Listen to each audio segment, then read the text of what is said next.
Buenos días, hoy es lunes 17 de julio de 2023. Esta es la 18ª edición de la Sarteli por el Mango. Recuerden que la columna se publica todos los lunes a las 9 de la mañana, que se puede escuchar en Spotify, que se puede ver en mi página web La Línea de Sombra, en mi fanpage de Facebook Eduardo Sarteli, que se puede también seguir a través de mi Twitter y sobre todo se puede ver suscribiéndose al canal de YouTube de Razón y Revolución. Ahí, si se suscriben, les van a recordar el momento en que la columna sea subida o haya alguna otra novedad. Bien, lo que estábamos escuchando para aquellos que tienen, ¿cuánto? Más de 50, y sobre todo si son adictos al género, lo que estábamos escuchando no es algo demasiado desconocido. Esto no era otra cosa que Avellaneda Blues de Manal. Bueno, Manal es conocido por ser parte de la Santísima Trinidad de los orígenes del rock argentino y de rock en castellano casi en general, junto con Los Gatos y Almendra. Es lo más parecido a lo que uno podría denominar algo así como una versión más proletaria del rock en castellano y sobre todo el rock argentino. Su ambientación obviamente es puramente suburbana, alude a un mundo fabril, industrial, y obviamente está situada en la ciudad peronista por excelencia, la ciudad industrial por excelencia del peronismo, la ciudad que protagonizó ese evento genético del peronismo, que es el 17 de octubre, es decir, Avellaneda. Cuando yo era adolescente esto se escuchaba todavía, se escuchaba bastante, pero yo fui adolescente en la época del proceso, no era precisamente la música que se nos permitía, aunque andaba por ahí dando vueltas todavía y uno podía escuchar algunas cosas que para un adolescente de la época le sonaban un poco más de cerca que Avellaneda Blues, como No Pibe o Jugo de Tomate Frío, que tienen un contenido más, si se quiere, adolescente, en tanto que es más existencialista. Lo cierto es que Manal representa ese mundo urbano al que venimos evocando hace rato. Recuerden que en la columna anterior habíamos recomendado Luna de Avellaneda, y no por casualidad, porque estamos hablando de la clase obrera peronista, y por eso lo convocamos en este momento tan, tan al punto, porque lo que vamos a examinar hoy es la responsabilidad de la clase obrera en el atraso argentino. Alguien podrá criticarme, sobre todo por izquierda, como echarle la culpa a la clase obrera de la situación argentina, pero recuerden que cuando hablamos de culpas no hablamos de cuestiones morales, sino de cómo ciertos intereses y alineamientos históricos, ciertas alianzas, empujan en un sentido o empujan en otro. Vamos a hacer alusión hoy al mismo cuadrito con el que terminamos la columna pasada, en el cual mostraremos que ciertos futuribles, como lo venimos denominando, es decir, ciertos futuros posibles para la Argentina, son posibles o no son posibles en función de que haya obstáculos sociales o no, que haya impulsos sociales a favor o en contra. Pues bien, vamos a mostrar en esta columna, el día de hoy, que las alianzas que elige la clase obrera no la transforman en una salida del pantano, sino más bien lo contrario, en un instrumento de consolidación de ese pantano. Por eso el tema de hoy es un pantano proletario. Y vamos a examinar por qué uno de los posibles futuribles de la Argentina no fue posible, entre otras cosas, por la clase obrera. Es decir, vamos a examinar hoy el fracaso de tal vez el más famoso de los planes que no existieron. O sea, el más famoso de aquellos planes que llegaron a formular una idea acerca de la Argentina y una posibilidad de solución del problema que venimos observando, y que sin embargo no tuvo suerte. Hasta tal punto no tuvo suerte que ni siquiera se implementó. Aunque, como vamos a ver, aún sin implementarse funcionó. Después vamos a ver qué consiste este funcionar a pesar de. estamos hablando del Plan Pinedo. Por eso la columna de hoy va a versar sobre eso, sobre el pantano proletario y sobre el fracaso del Plan Pinedo y la responsabilidad de la clase obrera en ese fracaso argentino. Bien, vamos a hacer como siempre recomendaciones.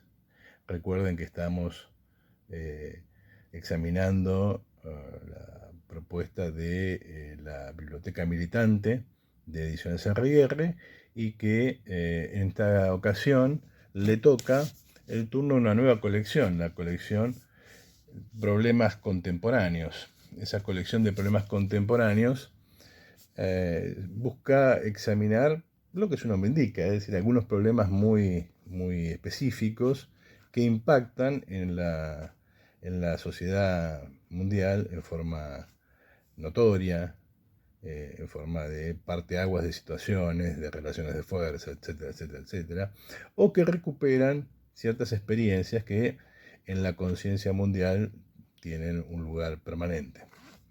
La colección se inicia con un ya conocido, porque lo hemos visto algunos de sus libros en otra colección, que es Daniel Pereira. Recuerden que Daniel Pereira tiene una extensa trayectoria como militante trotskista y que formó parte del PRT de Santucho, que fue parte del Grupo Obrero Revolucionario, es decir, es un personaje de una vasta trayectoria en la izquierda y de esa trayectoria una enorme capacidad para poner sobre la mesa historias que vale la pena revisar y sobre todo análisis críticos que es necesario hacer. En este caso, del Moncada a Chiapas, la historia de la lucha armada en América Latina. Es un texto esencial para quienes quieran revisar los años 70 y en particular esa experiencia tan particular que fue el guevarismo.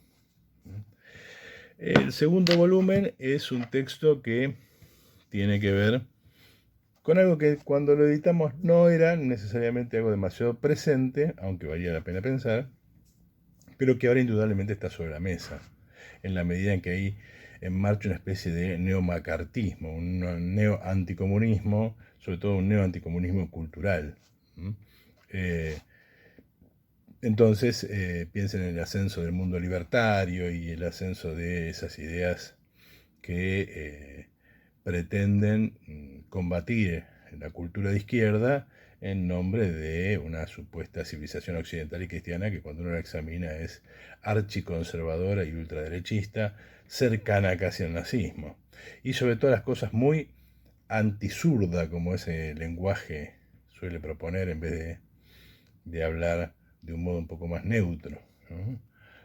Bueno, para examinar esa experiencia, la experiencia del macartismo, Tiempo de canalla de Lilian Hellman, un clásico sobre el tema, que observa, repasa, revisa ese periodo específico de la historia norteamericana en el cual eso que suelen llamar con cierta excesiva generosidad democracia norteamericana, se dedicó a poner entre rejas, dejar sin trabajo o incluso provocar suicidios, este tipo de cosas, en gente muy conocida, actores de Hollywood, guionistas como Dalton Trumbo o incluso Charlie Chaplin.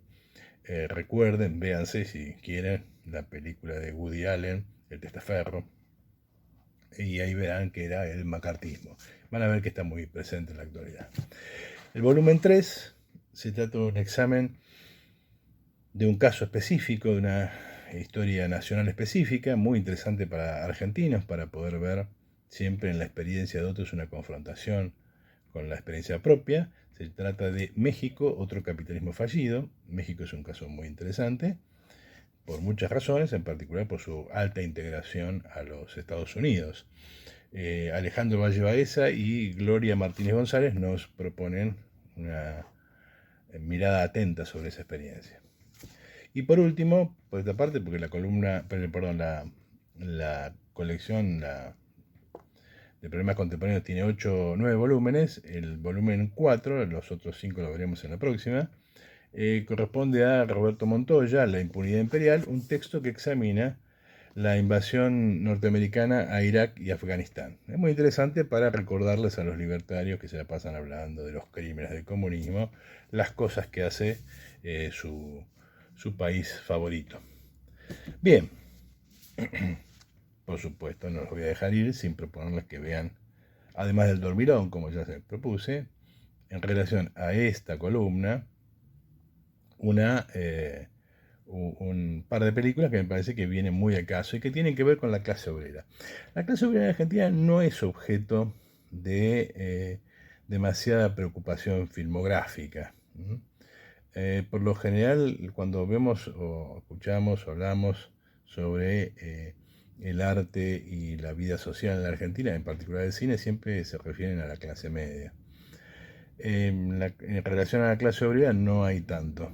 Hay unas cuantas películas muy interesantes, pero no tantas como pareciera o como mereciera, por supuesto.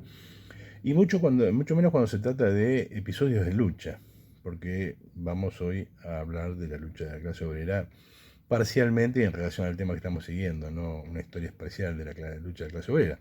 Pero no estaría mal repasar dos momentos muy importantes a través de dos películas que aparecieron justo en un momento álgido de la lucha de la clase obrera y que se vincula con el tema que estamos hablando. Las dos son de 1974, una de Héctor Olivera y la otra de Ricardo Bulicher. Estoy hablando de La Patagonia Rebelde. No necesita ninguna presentación acerca de qué se trata. Solo recordar que tenía, entre otras cosas, además de el libro de Osvaldo Bayer detrás, las actuaciones de gente como Héctor Alterio, Federico Lupi, Pepe Soriano, Luis Brandoni. Y también una que pertenece casi, yo diría, al mismo género, pero, digamos, desde una perspectiva distinta y sobre un hecho mucho menos conocido, Quebracho.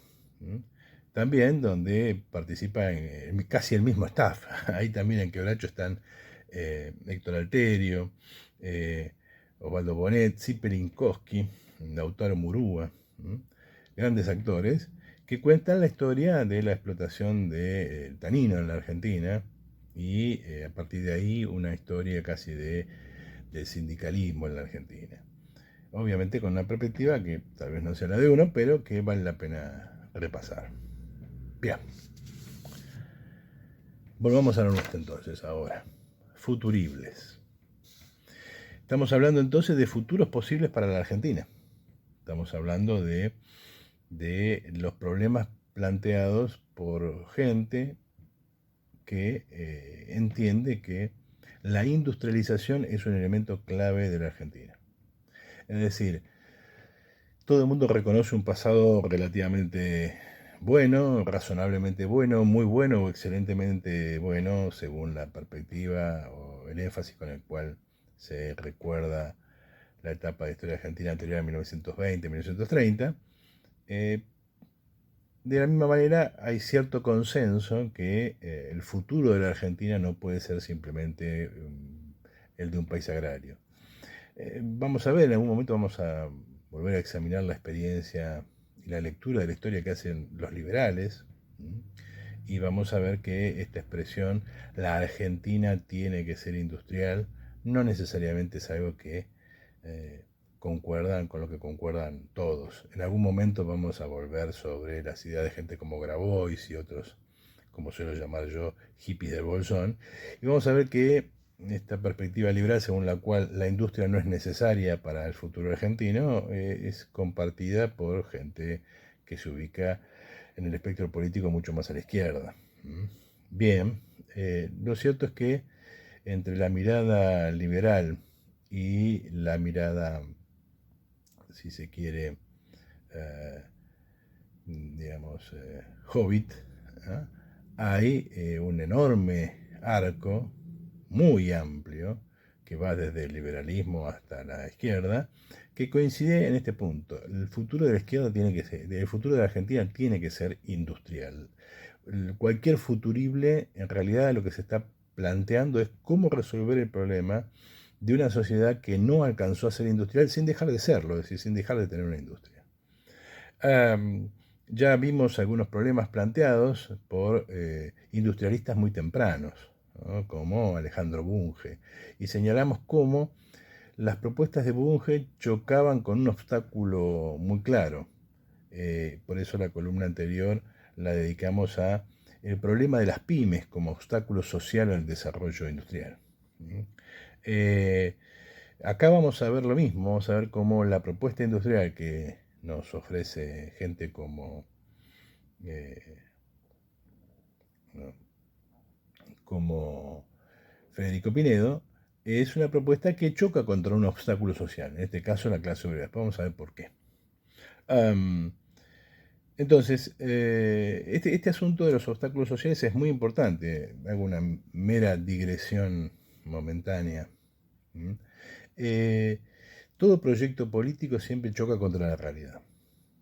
Y normalmente la realidad gana. La realidad tiene la cruda costumbre de ser dura, de ser persistente y de querer seguir siendo realidad.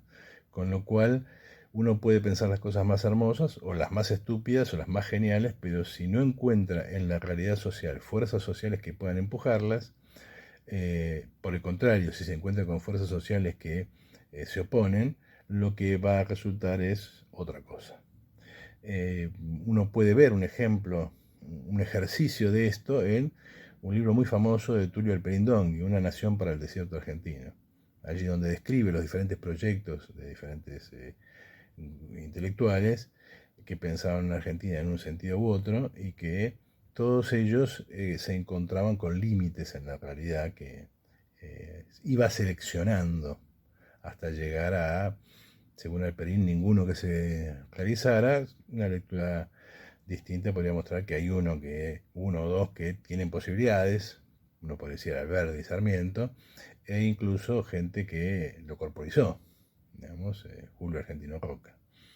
Era finalmente el intelectual cuyo proyecto encajaba bien con el sistema de fuerzas en el momento. En el fondo, Alperín no hace otra cosa que tomar esto de Gramsci, cuando Gramsci habla de un análisis de la relación de fuerzas y cómo se analizan las relaciones de fuerza. Y en ese célebre pasaje de uno de los cuadernos de Gramsci, nos señala esto: no se puede elaborar un programa en abstracción de las relaciones de fuerza realmente existentes, porque de lo contrario uno construye hermosos castillos en el aire. Bien, vamos a ver que el caso del Plan Pinedo de 1940 era ciertamente muy realista y ciertamente muy adaptado al sistema de fuerzas dominante hasta el momento, y yo diría que se ve sorprendido por la irrupción de una fuerza que no se esperaba, él ni otros tampoco. Y vamos a ver que en última instancia el fracaso del Plan Pinedo tiene que ver con la irrupción de la clase obrera. Es curioso lo que estoy diciendo, me hago cargo de los límites de lo que estoy diciendo, porque estoy señalando que el fracaso de un plan que nunca se implementó se debió a una fuerza social que realmente nunca lo enfrentó en forma inmediata. Es decir, el Plan Pinedo no deja de implementarse porque la clase obrera no quiera. Pero vamos a ver que esto tiene una lógica y que lo que estoy diciendo en el fondo tiene cierta racionalidad. Recordemos entonces quién es Pinedo y cómo empieza. Yo creo que para ubicar a Pinedo tenemos que señalar de alguna manera no solo que tiene que ver con un personaje particular, con una historia particular, sino que se engarza, se incluye en una corriente que uno podría denominar industrialismo. Esta idea, muy cercana a esto que llamamos futuribles, que cree que la Argentina necesita una transformación y que el llamado modelo agroexportador, anticipo que voy a hacer una columna sobre este asunto de modelos, y vamos a cuestionar esta idea de los modelos, que no ayuda mucho a entender la realidad. Pero digamos, llamémoslo como querramos, la Argentina no puede seguir dependiendo de vacas y cereales. No importa cuál sea el grado de desarrollo de su sector agropecuario, cuál sea el grado de su eficiencia, etcétera, etcétera, etcétera, no puede seguir dependiendo de eso. Conclusión, es necesario desarrollar otra línea, avanzar por otro camino, o como va a señalar en algún sentido Pinedo cuando fundamente su proyecto, tratar de darle otra pata a esta mesa. Recordemos que el industrialismo en la Argentina tiene una trayectoria bastante larga, es decir, en esa idea de que tenemos el modelo agroexportador y luego la sustitución de importaciones. Pareciera que en la Argentina nunca hubo industria hasta los años 30, que a nadie se le ocurrió pensar la industria antes de Perón, etcétera, etcétera, etcétera, etcétera. Vamos a ver que en sucesivas columnas que esa idea es más bien, digamos, una simplificación extrema. Lo importante es que si hiciéramos un esbozo muy genérico, muy superficial y muy elemental de la trayectoria del industrialismo en la Argentina, indudablemente encontraríamos por lo menos dos formas de industrialismo. Un industrialismo espontáneo, es decir, acá hay que hacer algo porque ha pasado algo, y un industrialismo orgánico, es decir, aquí hay que hacer algo y hay que hacer algo porque la nación no está completa sin ese algo, o porque se vienen problemas que es necesario enfrentar, o porque un país desarrollado necesita industria. Es decir, tenemos las respuestas espontáneas a una situación y pensamientos más orgánicos acerca de cómo debiera ser la estructura de una sociedad moderna, avanzada, dinámica. Ese industrialismo espontáneo indudablemente tiene un punto en un momento muy especial, que es el momento en el cual, ¿no?, hacia 1875 se produce en Argentina, como rebote de la crisis mundial, un problema grave, ¿no?, que tiene que ver con la crisis de la ganadería ovina. Y esa crisis de la ganadería ovina da como resultado una conclusión. Si no podemos vender la lana con la fluidez y la ganancia que teníamos antes, entonces tal vez no sería una mala idea industrializarla. Surgen allí los primeros pensamientos y formas más o menos interesantes de pensar el problema industrial en Argentina. Hay un hermoso libro, vamos a volver en algún momento sobre esto y vamos a examinar este episodio. Un libro, uno de los libros más interesantes escrito por el mundo académico argentino, que no es, digamos, muy fructífero en libros interesantes, es muy fructífero en libros, no necesariamente muy interesantes. José Carlos Queramonte, que supo ser un gran historiador, Nacionalismo y liberalismo económicos en Argentina, 1860-1880. Un libro imprescindible para quien quiere pensar estos problemas, que examina esta experiencia y muestra cómo es más bien una situación momentánea que responde a la coyuntura inmediata, no es la emergencia de una burguesía nacional que se propone como, no, nada de eso. Otro que uno podría ubicar en la línea del industrialismo espontáneo es nuestro personaje actual, Federico Pinedo. Pinedo constata que hay una serie de problemas y dice, a esto hay que resolverlo, y propone un plan. Frente a eso tendríamos una línea de industrialismo orgánico, es decir, gente que, bueno, dice, por razones a veces diferentes, es necesario el desarrollo industrial del país. Básicamente hay una línea fuerte, muy consecuente dentro del pensamiento militar. Piensen sobre todo que en la época de entreguerras, la defensa de la nación es básicamente un problema militar, y ese problema militar es básicamente una guerra de materiales. Es decir, si tienen tiempo, ganas, léanse Tempestades de Acero de Ernest Junger y sus recuerdos sobre la Primera Guerra Mundial, y verán que básicamente una guerra desde ese momento es cualquier cosa menos el espíritu caballeresco de Aquiles, que desciende al terreno a pelearse con Héctor o con Paris o con cualquier otro, y se enfrenta mano a mano, diríamos. No tiene nada que ver con eso. Las guerras modernas son cantidades de energía bajo la forma, sobre todo, de metal, que explota y que destruye cosas, ¿no? Entonces ahí hay más lugar para la suerte y el azar y salir vivo que para la capacidad militar. Por lo tanto, es sobre todo el peso industrial lo que decide una victoria.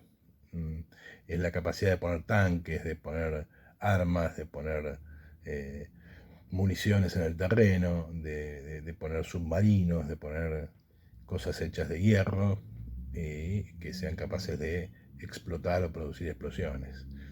Dicho de otra manera, es una guerra de materiales, no es una guerra de personas, ¿no?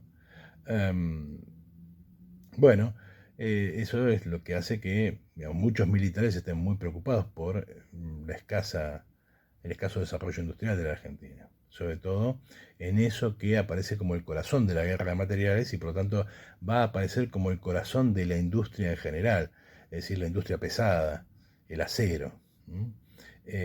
Por lo tanto, los militares van a tener una perspectiva particularmente importante sobre el tema, desde algunos muy tempranos, como Luis Vicat, ¿no? Que es prácticamente un defensor de la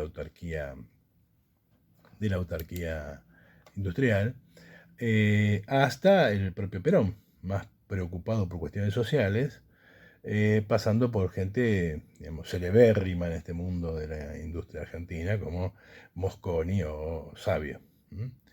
Hay otros intelectuales que uno podría mencionar como, digamos, defensores de esta línea orgánica. Ya vimos a Alejandro Bunge, ¿no? Hay una nueva Argentina y esa Argentina necesita ser ordenada y desarrollada. Esa Argentina es necesariamente industrial.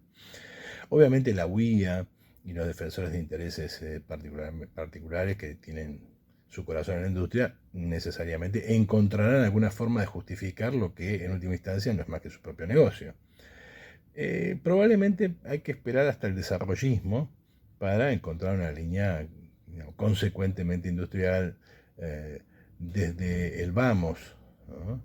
Estructurada en torno a la idea de la industrialización. Así que podemos ubicar a nuestro personaje de hoy, Federico Pinedo, en esa línea más bien de el industrialismo espontáneo. No es alguien que viene pensando en las necesidades de una sociedad, sino alguien que se encuentra con un problema. Yo creo, habría que ver, no soy un especialista en la trayectoria de Pinedo, ni mucho menos, pero creo que es un personaje que en general tiene una enorme coherencia y esa coherencia intelectual la vertebra más que en torno a una doctrina, en torno a una, si se quiere, filosofía de la vida. Están estos problemas, están estas alternativas, estas son las soluciones, esto es lo que habría que hacer, ¿no? Es un hombre que, diríamos, está parado delante de la teoría y de cara a la realidad. Por lo tanto, es alguien más del hacer que del pensar teórico. Por razones de la historia, que algún día tal vez comentaremos o no, recomiendo la tercera clase de historia argentina que di este año, que será subida bajo la forma de video en algún momento en los próximos meses. Pinedo siempre tuvo como una sombra a otro personaje del cual vamos a hablar en algún momento, que es Raúl Prebisch, ¿no? Pinedo aparece como el personaje público inmediato, el que da la cara, el que está allí, y el que está atrás es Prebisch. Paradójicamente, a la postre, el más famoso, sobre todo a escala mundial, ¿no? Pinedo va a terminar siendo un personaje más de cabotaje, si se quiere, más ligado a la escena argentina, mientras que Prebisch va a terminar siendo un personaje de escala mundial. Prebisch siempre estuvo como a la sombra de Pinedo, y algunas de las cosas que se atribuyen a Pinedo en realidad se señalan como de la pluma de Prebisch, y ha habido entre ellos una especie de, digamos, de oposición permanente, sobre todo a partir de cierto momento en que sus caminos empezaron a diverger. Precisamente este momento, o sea, después de los 40, ¿no? Es curioso porque uno puede encontrar gente que hoy pensaría muy lejos de esa perspectiva, recordar una frase de un economista liberal muy conocido, sobre todo por su trabajo periodístico y por los innumerables libros que escribió, uno de los cuales está dedicado a la dupla, ¿no? Al dúo dinámico de la economía argentina preperonista, Pinedo Prebisch. Y Juan Carlos de Pablo, de él estamos hablando, en ese libro, Pinedo Prebisch, señala: mi primera aproximación a Pinedo y Prebisch ocurrió a comienzos de la década de 1960, mientras estudiaba en la Universidad Católica Argentina. En aquel entonces, en materia de inflación, el debate se planteaba en términos de monetarismo versus estructuralismo. Naturalmente, es interesante esta palabra, naturalmente, revela un clima de época que no es el actual. Naturalmente, dice Juan Carlos de Pablo, todos los estudiantes de economía éramos estructuralistas. Hoy se diría exactamente lo contrario. Aunque difícilmente pudiéramos explicar por qué. En aquel momento Pinedo era símbolo de los monetaristas y Prebisch de los estructuralistas, lo cual convirtió al primero en villano y al segundo en héroe. Es muy interesante esto porque revela un clima de época, ¿no? Allá por los 60, muy particular. Un clima de época donde la escena marcaba el lugar del superhéroe, el lugar del héroe para los estructuralistas, ¿no? Para posiciones que hoy diríamos filokirchneristas, y dejaría en el lugar de villano al monetarista, cuando estamos ahora en el medio de un consenso liberal que vive proclamando, ¿no?, que la teoría cuantitativa de la moneda es la única forma de explicar la inflación y que la inflación es un fenómeno monetario. Alguna vez volveremos sobre esto y hablaremos sobre esta afirmación tan cándida. La inflación es un fenómeno monetario, y sí, ¿qué otra cosa puede ser? Un fenómeno médico no es, un fenómeno psiquiátrico tampoco, un fenómeno de la naturaleza tampoco, sí, pero digamos, ¿por qué se produce ese fenómeno monetario? Es algo que los monetaristas por lo general tienden a dejar en una zona oscura. Pero bien, en la época de la que estamos hablando, del joven Juan Carlos de Pablo estudiando, Pinedo era malo porque era monetarista y Prebisch era bueno porque era estructuralista. Ahora, lo curioso es que Pinedo en esa época ocupaba el lugar de villano, no solamente porque el clima de época era muy diferente del actual, yo diría que el inverso, sino que además se ocupaba el lugar de villano, entre otras cosas porque había participado de experiencias políticas que en la época eran ciertamente, si no repudiables, por lo menos muy cuestionables. Su vida su vida pública podría caracterizarse o organizarse en torno a 3 ministerios, ¿no? A comienzos de los 30, a fines de los 30 y durante el Ministerio de Economía de Guido, cuando protagoniza lo que el propio Juan Carlos de Pablo señala como un pinedazo, es decir, un proceso de readecuación de variables, estilo Rodrigazo, es decir, de shock, que tienen consecuencias muy nocivas y que son muy recordadas por la población. Apenas duró 19 días en el cargo, es decir, creo que duró un par de días más que López Murphy, ¿no? Pero Pinedo asumió ese cargo en un contexto muy endeble políticamente. Era ministro de Economía, o sea, un cargo extremadamente sensible, de un personaje, de un presidente, digamos, que paradójicamente se parece bastante en cuanto a su función histórica a su descendiente, Federico Pinedo Hijo, ¿no?, que ofició de transporte de la banda presidencial y de bastón entre Cristina y Mauricio, y fue presidente por unas pocas horas. Bueno, Guido fue presidente por unas cuantas horas, pero también era un presidente completamente ausente, que no tenía ningún peso político ni poder, y que, digamos, no ofrecía ninguna espalda en la cual apoyarse a nadie. De modo que Federico Pinedo toma un ministerio en un momento complicado de alguien, de un presidente que no puede darle el más mínimo soporte político real. Eso es la razón, pero entre otras cosas, dura 19 días en el cargo, y entre otras cosas porque en esos 19 días tomó decisiones que son muy audaces. Pinedo siempre fue un tipo muy audaz. La pretensión de dar marcha atrás, la macroeconomía peronista, en unos pocos días, en medio de un mare magnum político, siendo ministro de Economía de un presidente que no puede darle respaldo, ya es de alguna manera muestra de la audacia del personaje. El resultado es que el asunto termina muy mal, termina con una aceleración de un brote inflacionario muy importante, la caída del PBI brutal, un aumento de la crisis más que una mejora, déficit fiscal, devaluación, etcétera, etcétera, etcétera. Se intenta fijar el tipo de cambio, pero no le resulta. Ya vamos a hablar en algún momento de esto, porque en algún momento vamos a hablar de los planes de ajuste y sobre todo de los planes de estabilización. La cuestión es que el pobre Pinedo dura, ¿no?, lo que un suspiro, como se solía decir en otra época. Y esa es la imagen final que nos queda de Pinedo, es decir, un liberal que no sabe otra cosa que actuar, digamos, brutalmente como elefante en un bazar. Sin embargo, la trayectoria de Pinedo es bastante diferente de ese final.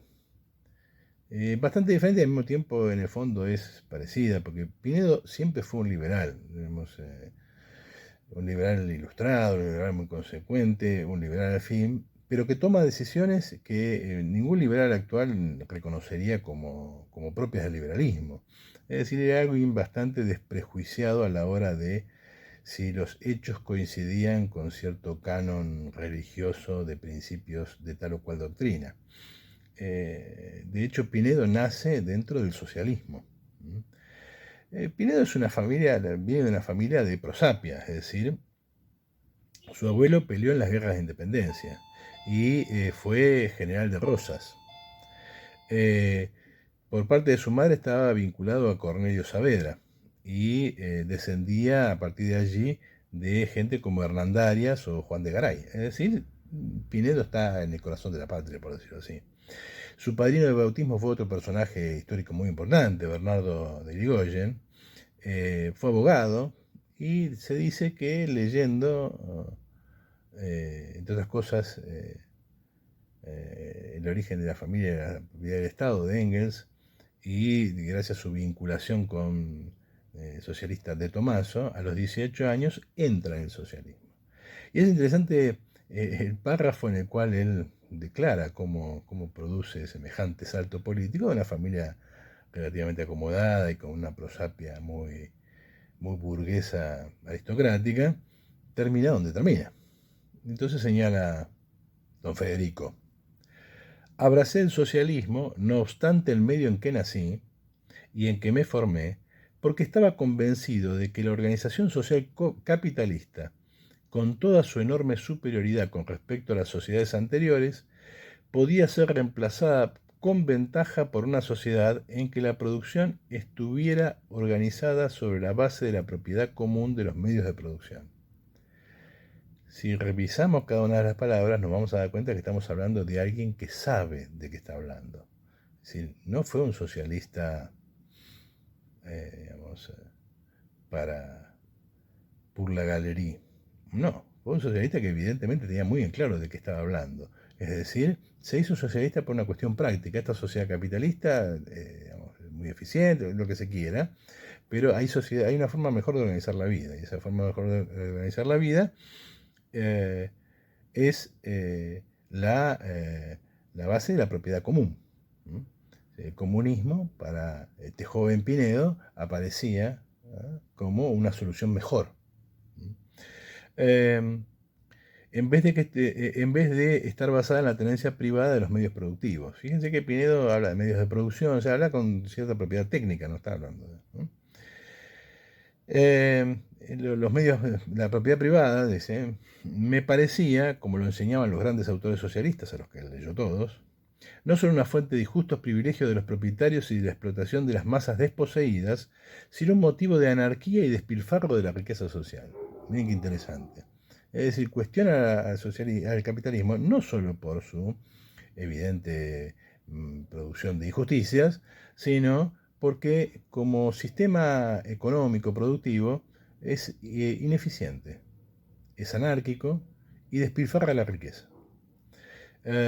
Señala después, habla bastante de esto, pero yo recorté este siguiente parrafito que me pareció muy, muy interesante, la honestidad intelectual de Pinedo, porque dice: debo al socialismo buena parte de mi formación intelectual, el hábito de trabajo serio, la práctica de examinar tan a fondo como pueda los hechos sociales y los datos económicos, hasta la costumbre de defender opiniones estando en minoría dentro del ambiente en que vivo. Uno diría que forjó todo un carácter con el socialismo. una formación intelectual, el hábito del trabajo serio, la práctica de examinar a fondo los problemas y la costumbre de defender las opiniones aún estando en soledad. Casi no estaría dispuesto a darle un abrazo al camarada Federico. Bien, tiene una formación seria, lee El Capitán el Alemán, conoce a Bernstein, defiende a un obrero torturado en la Semana Trágica, obviamente tiene sus pros y sus contras con el Partido Socialista. Por ejemplo, el Partido Socialista lo cuestiona por casarse por iglesia. Finalmente, él siempre va a tener en la cabeza la perspectiva de que el libre cambio es positivo y que el proteccionismo es malo. Es una idea que también saca del Partido Socialista de Juan B. Justo, la idea de que el proteccionismo hace que los obreros paguen más caros los bienes, porque tiene que pagar, además de lo que valen los bienes, los impuestos con los cuales se subsidia a producción ineficiente. Y por lo tanto, eso no es progresivo, como tampoco es progresivo la inflación. De manera tal de que, yo creo, en el fondo siempre su matriz de pensamiento fue liberal. Pero, bueno, dentro del socialismo va a ser una figura destacada, y va a ser una figura destacada de una escisión propia del socialismo, el llamado socialismo, el Partido Socialista Independiente, que es una escisión por derecha, una escisión liberal, que encabeza precisamente de Tomaso. Se van del Partido Socialista y fundan el Partido Socialista Independiente, del cual él construye el programa, junto con otro personaje que a más de un kirchnerista le va a llamar la atención y resulta conocido, que no es otro que Roberto Noble, el fundador de Clarín, que después va a ser ministro de Fresco. Bien, diputado varias veces, se cuentan varios episodios, si se quiere, graciosos, ¿no? Se bate a duelo con De la Torre, es partidario del golpe contra Irigoyen, etcétera, etcétera, etcétera. Lo que vemos en Pinedo es que es un personaje que podría haber quedado en la historia de la economía argentina, en la historia de la vida política y social argentina, por cualquiera de los hechos que protagonizó. Digamos, podría haber quedado en la historia ya por el primer ministerio, aunque se lo recuerda más por el famoso plan. El primer ministerio es entre 1933 y 1935, es decir, forma parte del gobierno de Justo.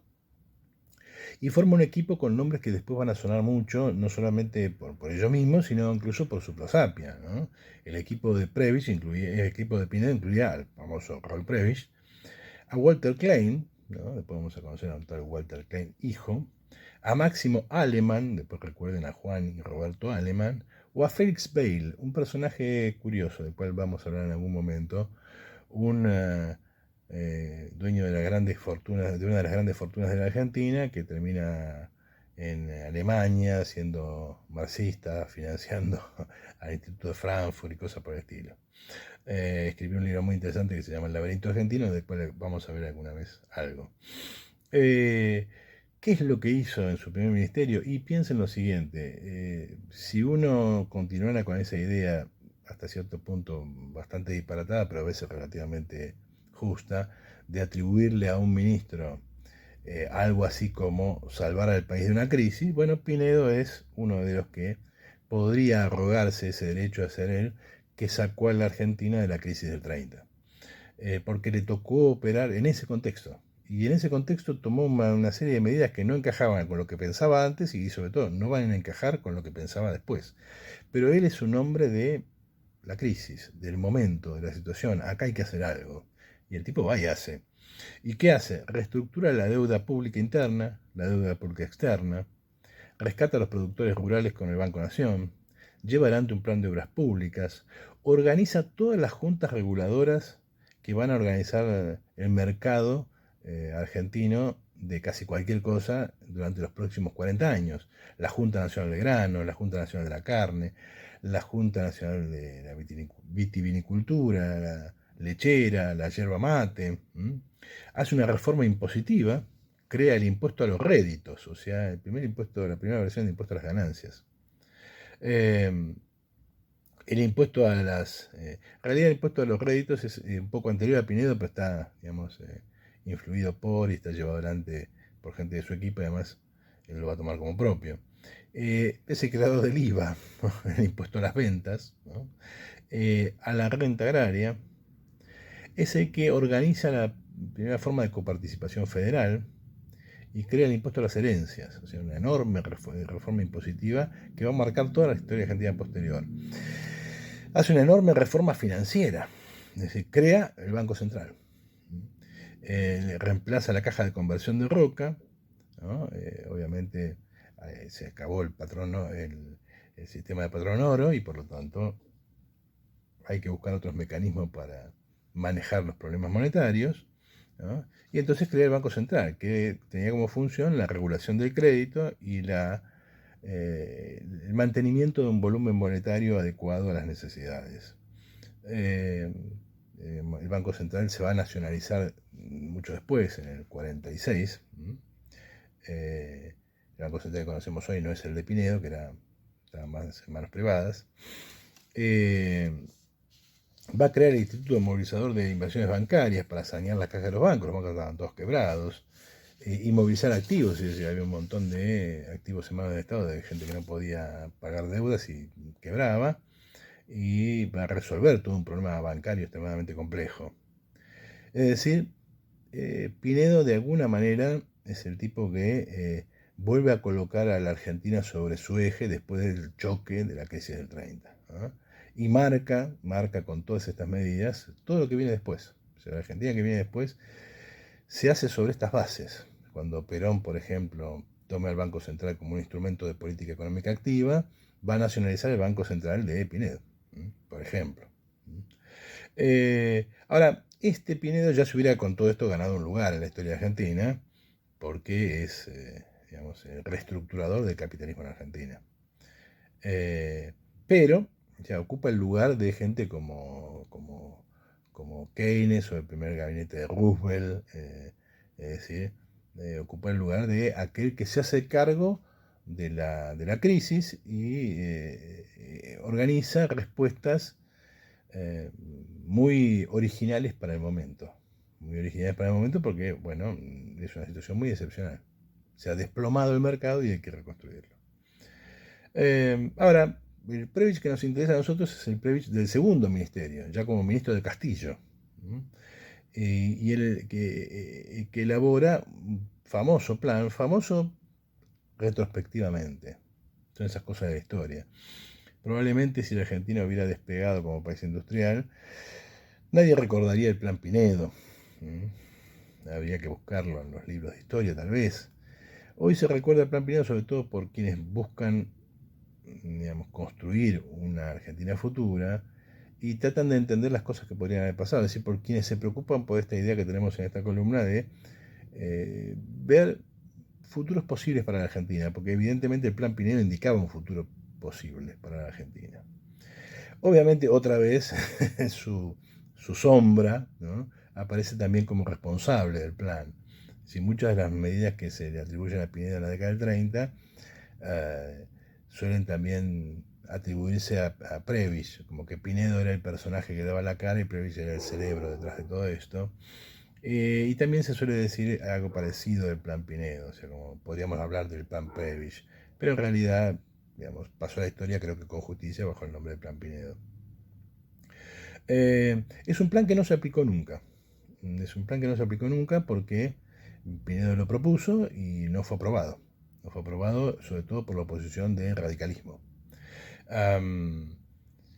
Aunque, no siendo un plan que se haya aprobado, en la práctica las medidas que propuso se aplicaron y dieron resultados. Pinedo cae, pero el equipo se queda. Hay muchos estudios sobre el plan Pinedo. Hay gente que ha hecho trabajos muy, muy serios y sobre todo parecidos a la perspectiva que tenemos aquí, es decir, buscar a ver si allí había alguna salida. Ahí tiene, por ejemplo, a autores como Yach, ¿no?, que hacen del plan Pinedo casi como una especie de punto de partida imposible de evitar para cualquier futuro posible para la Argentina.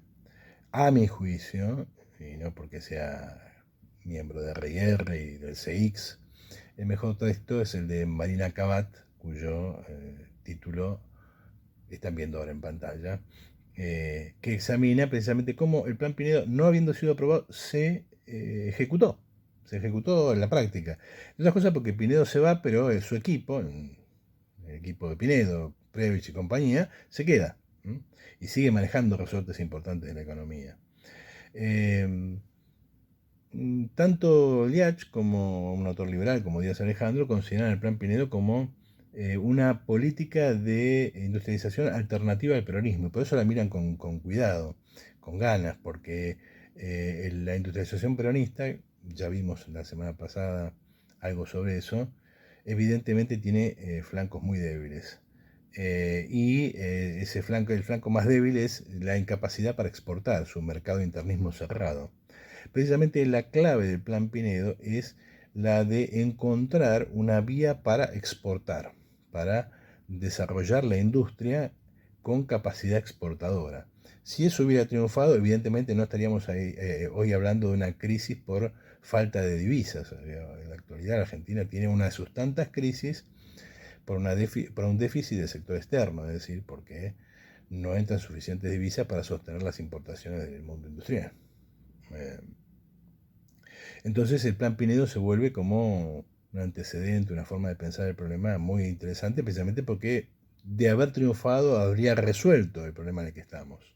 Y hoy la Argentina probablemente podría ser de algo así como Corea del Sur, porque hubiera logrado un desarrollo exportador. Pinedo no lo pensaba tanto. Para Pinedo básicamente la Argentina seguía siendo un país agroexportador y necesitaba encontrar una segunda rueda sobre la cual caminar para evitar los desequilibrios que se estaban manifestando, entre otras cosas que acabamos de hablar, y que Perón se va a llevar por delante, como vimos la semana pasada en la columna sobre Alejandro Bunge, se va a llevar por delante a poco de empezar a caminar, ya en el 48-49. Desde el punto de vista de Liach, el Plan Pinedo es el primer documento oficial del Estado en el que se considera la posibilidad de modificar parcialmente la estrategia de desarrollo económico vigente. Es decir, la primera vez que desde el Estado alguien dijo, bueno, miren, este desarrollo espontáneo del mundo agroexportador no es un camino suficiente, hay que arrancar por otro lado. Eso es lo que vendría a decir de alguna manera Liach al elogiar de esa manera el Plan Pinedo. La idea es conciliar la industrialización de la Argentina con una economía abierta, es decir, una industria radicalmente diferente a la actual, en sentido estricto, inversa. Es decir, en vez de una industria volcada hacia adentro, una industria volcada hacia afuera. La propuesta de Pinedo incluye una industria liviana, es decir, acá no hay, como vamos a ver en algún momento, o como ya vimos en Bunge, la idea de que hay ciertos sectores de la industria que hay que desarrollar sí o sí y que son estratégicos, es decir, la industria pesada, el acero. No, acá se trata de industria liviana. Se trata de encontrar una salida al exceso de producción local en los nuevos mercados que están surgiendo. Obviamente no distingue, no se preocupa por negar la importancia del mercado interno y no es tan tonto como para creer que estamos en un mundo abierto a todas las posibilidades. Estamos en el comienzo de la guerra. Piensen que el Plan Pinedo es de 1940, que está aprovechando una situación muy excepcional que le va a permitir cierto éxito a las medidas que se toman dentro de la filosofía de ese plan que como tal plan no se aplicó. Estamos en un momento en el cual las potencias industriales están enfrascadas en una lucha a muerte y por lo tanto no hay competencia internacional. Es decir, el acero, todo lo que los Estados Unidos hace tiene que ver con el esfuerzo de la guerra. Entonces hay muchas cosas que quedan en un segundo plano, sobre todo lo que corresponde a la industria liviana, y que dejan mercados vacíos.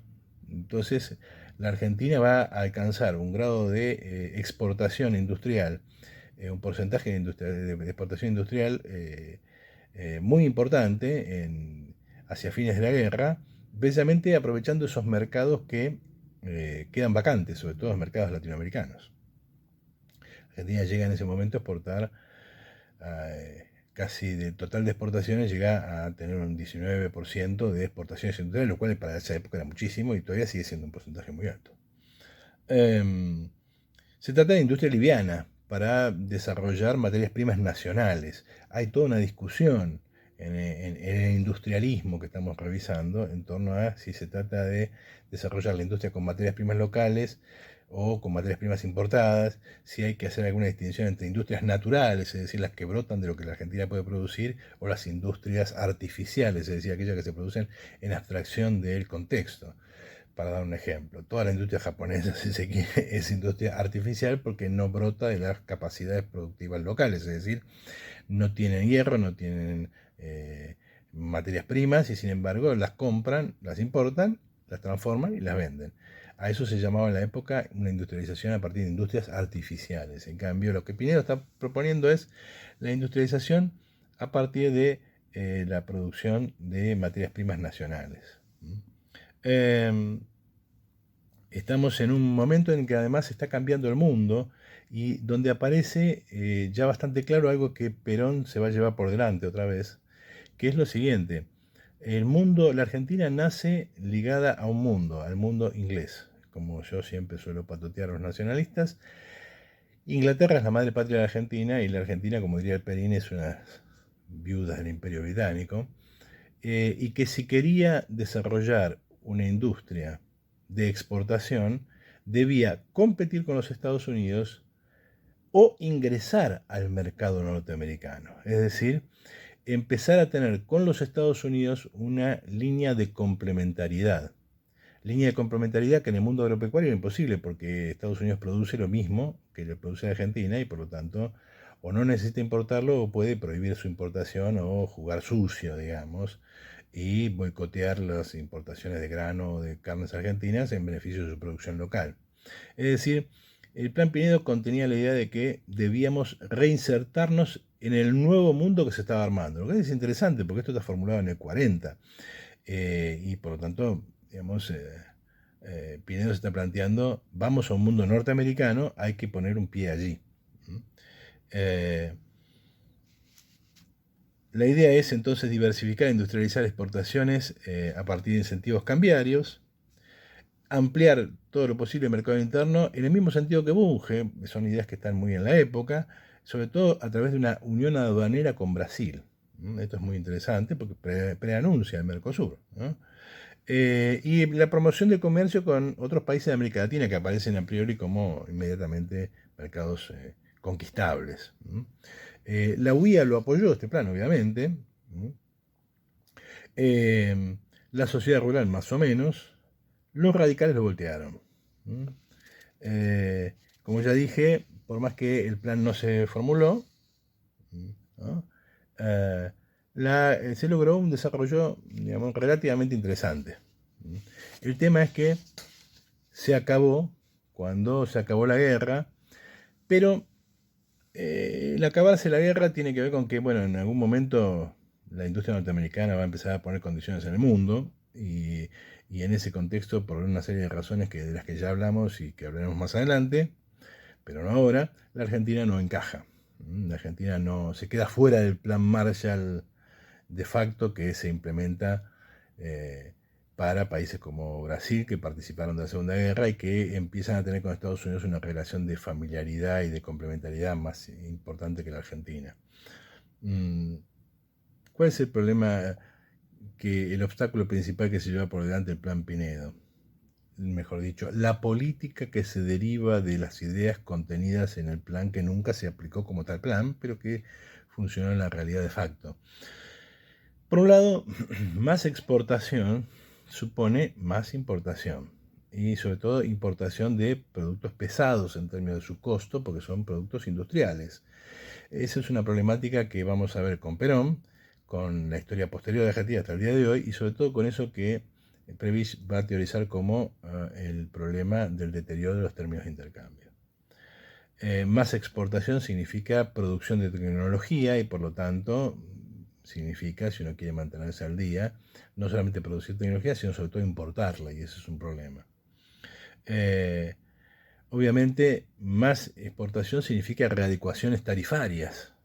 Dicho de otra manera, la política que estamos viendo desde entonces hasta aquí y que inauguró, entre otros, el propio Pinedo, es decir, de algún lado tienen que salir los recursos y normalmente esos recursos salen del campo y eso significa que el campo se va a oponer a este tipo de políticas. Obviamente, un problema serio para la Argentina, sobre todo para los sectores anglófilos, o sea que veían que la Argentina necesariamente estaba ligada a Inglaterra, ¿no? Como sobre todo el mundo agrario, agropecuario, recuerden el pacto Roca-Runciman, al cual Pinedo se va a oponer fervorosamente, sino que implica también una separación del mundo europeo en general. Eso es un problema no solo para los aliadófilos, sino también para los germanófilos. Y significa pensar a la Argentina en una nueva estructura geopolítica. Dicho de otra manera, hay que pensar a la Argentina en el contexto de una relación necesaria con los Estados Unidos. Y la Argentina ha tenido con los Estados Unidos hasta ese momento, y yo diría hasta este momento, una relación más bien conflictiva, precisamente por esta idea de que son dos países que no se complementan. Obviamente, más exportación significa también precios internacionales y por lo tanto costos internos y precios internos, digamos, de escala internacional. Eso significa que no puede haber políticas protectivas de los salarios locales. Y ahí es donde entramos en el verdadero problema del Plan Pinedo. Porque la competencia se lleva adelante en forma variada, ya hemos visto algo de eso, pero sobre todo, digamos, a partir de utilizar instrumentos tecnológicos. La competencia tecnológica es central. Ahora, a paridades tecnológicas, lo que un país puede ofrecer como ventaja competitiva son los salarios. Piensen en China, piensen en Corea del Sur. Dicho de otra manera, el Plan Pinedo supone, y este es un problema para todos los que pensaron en la misma línea, supone una reducción brutal de las condiciones de existencia de la clase obrera de la época, o si se quiere, un aumento brutal de la tasa de explotación. En realidad, en la historia real lo que sucedió fue exactamente lo contrario, es decir, el peronismo se va a caracterizar por un desmadre de las condiciones de explotación de la fuerza de trabajo en Argentina, porque, bueno, ya conocemos la historia de los aumentos de salario, el privilegio del mercado interno, etcétera, etcétera, etcétera. El Plan Pinedo precisa todo lo contrario, precisa someter a la clase obrera a una verdadera explosión de la tasa de explotación para tener ventajas competitivas claras y notables. Dicho de otra manera, el Plan Pinedo necesita lo que la burguesía va a empezar a buscar desde ese momento, inconscientemente y corriendo el tiempo con mucha conciencia. Es decir, necesita de una dictadura, porque necesita someter violentamente a una clase que ha crecido durante los años 30 y los años 40 y que crece más a medida que se desarrolla la industria argentina, que se ha organizado y tiene una larga organización histórica en partidos de izquierda y en particular en la década del 30 bajo el dominio del Partido Comunista, y que encuentra, sobre todo su retaguardia, una alianza muy positiva con militares y pymes, es decir, el peronismo. Es decir, el conjunto de presiones que vimos en ese cuadrito que ahora ponemos aquí, que hacen posible que la crisis se desplace hacia un modelo de industrialización que en lugar de ir hacia la protección de las industrias naturales y la exportación, que supone, digamos, no solamente una política en favor de ese tipo de desarrollo, sino que además significa esto que acabamos de decir, un aumento de la tasa de explotación muy notable, se desplace hacia una protección generalizada del mercado interno sin aumento de la tasa de explotación. Lo cual para la clase obrera, digamos, no está mal, aunque no está mal a corto plazo, a largo plazo esto no tiene salida, o a mediano plazo esto no tiene salida, como lo expresa bien la historia del peronismo, pero lo que está claro es que a corto plazo es beneficioso porque significa más ingresos y más ocupación. Por eso el mercado internismo argentino, la industria argentina se desarrolla en esa franja que va del nacionalismo con preocupación social hasta la protección generalizada sin aumento de tasa de explotación representada por el peronismo, ¿no? Un poquito más a la derecha de ese cuadro, la protección generalizada con aumento de la tasa de explotación, ya estamos en el campo del desarrollismo, ¿no?